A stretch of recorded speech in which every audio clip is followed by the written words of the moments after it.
আবারও কিন্তু সংবাদ শিরোনামে উঠে এসেছে বঙ্গ বিজেপি নেতা দিলীপ ঘোষ।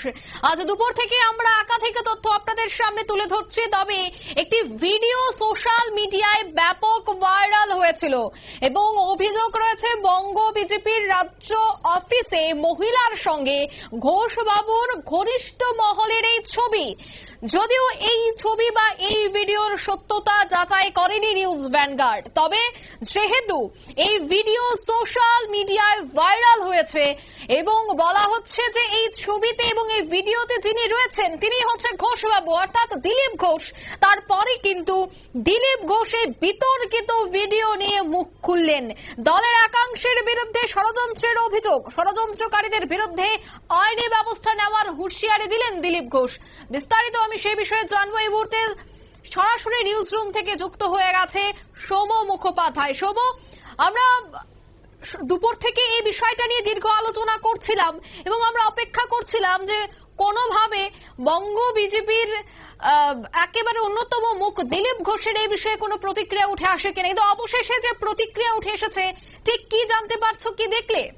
দেখো অঙ্কিতা, সকাল থেকেই যে বিতর্কিত ভিডিও নিয়ে পশ্চিমবঙ্গের রাজ্য রাজনীতি তোলপাড় হয়ে যাচ্ছিল, বঙ্গ বিজেপি অস্বস্তিত পড়েছিল, সেই ভিডিও নিয়ে এবার মুখ খুললেন দিলীপ ঘোষ। তিনি পরিষ্কার এটা দলের একাংশের বিরুদ্ধে আঙুল তুলেছেন। তার অভিযোগ হচ্ছে যে তাকে নিচে নামানোর জন্যই দলের একাংশ ষড়যন্ত্র করে এই ধরনের ফেক ভিডিও সোশ্যাল মিডিয়ায় ছড়িয়ে দিয়েছে এবং সেটাকে ভাইরাল করেছে। মূলত দিলীপ ঘোষকে কোণঠাসা করার জন্যই এই ধরনের কাজ করা হয়েছে বলে তার অভিযোগ। এবং তিনি সরাসরি অভিযোগ করেন যে দলের নেতারা এত নিচে নেমে গেছে যে তার সম্বন্ধে এই ধরনের ভিডিও পোস্ট করা হচ্ছে যাতে দলের ভাবমূর্তিরই ক্ষতি হচ্ছে। পাশাপাশি তিনি উল্লেখ করেন যে মনোহরলাল যোশীর সঙ্গেও এক সময় বিজেপি কর্মীদের একাংশ এই ধরনের ঘটনা ঘটিয়েছিল। মূলত দলের মধ্যে ক্ষমতার কার হাতে থাকবে, ক্ষমতার নিয়ন্ত্রণ, সেটা ঠিক করার জন্যই দলের কিছু অংশ তার বিরুদ্ধে ষড়যন্ত্র করেছে বলে তার অভিযোগ। এবং তিনি ষড়যন্ত্রকারীদের বিরুদ্ধে আইনি ব্যবস্থা নেওয়ারও হুঁশিয়ারি দিয়েছেন। যদিও এখনো পর্যন্ত তিনি এই ঘটনার পেছনে কারা রয়েছে তাদের বিরুদ্ধে নির্দিষ্ট কোনো নাম বলেনি, কিন্তু মনে করা হচ্ছে দিলীপ ঘোষ ক্ষমতায় থাকলে যাদের অসুবিধা হবে তারাই এই ধরনের কাণ্ড করেছে বলে দিলীপ ঘোষের ঘনিষ্ঠ মূল সূত্রে অভিযোগ।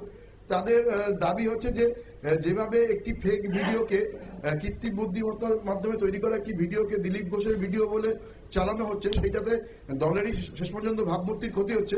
এবং দিলীপ ঘোষ একই অভিযোগ করেছেন।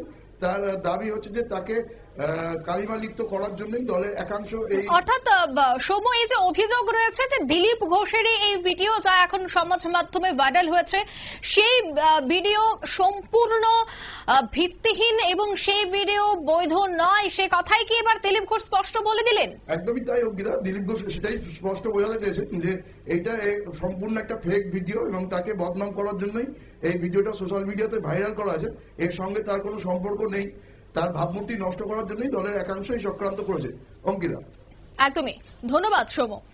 অর্থাৎ দলের একাংশের বিরুদ্ধে কিন্তু ক্ষোভ উগরে দিয়েছে দিলীপ ঘোষ এবং দিলীপ ঘোষের বক্তব্য হচ্ছে যে তাকে কালিমালিপ্ত করতেই দলেরই বেশ কয়েকজন এই ধরনের ঘটনা করেছে, এডিট করা হয়েছে। এই বিষয়গুলি কিন্তু এবার তুলে ধরলেন দিলীপ ঘোষ। আমরা দুপুর থেকে এই বিষয়টার দিকে নজর রাখছিলাম। বিতর্কিত যে ভিডিও সোশ্যাল মিডিয়ায় ব্যাপক ভাইরাল হয়েছে, সেই ভিডিও নিয়ে কিন্তু এবার অবশেষে মুখ খুললেন বঙ্গ বিজেপির অন্যতম নেতা দিলীপ ঘোষ। এই মুহূর্তের সংবাদ এই পর্যন্ত। আমাদের পরবর্তী নিউজ এবং আপডেট দেখার জন্য অবশ্যই চোখ রাখবেন শুধুমাত্র নিউজ ভ্যানগার্ডের পর্দায়। ধন্যবাদ।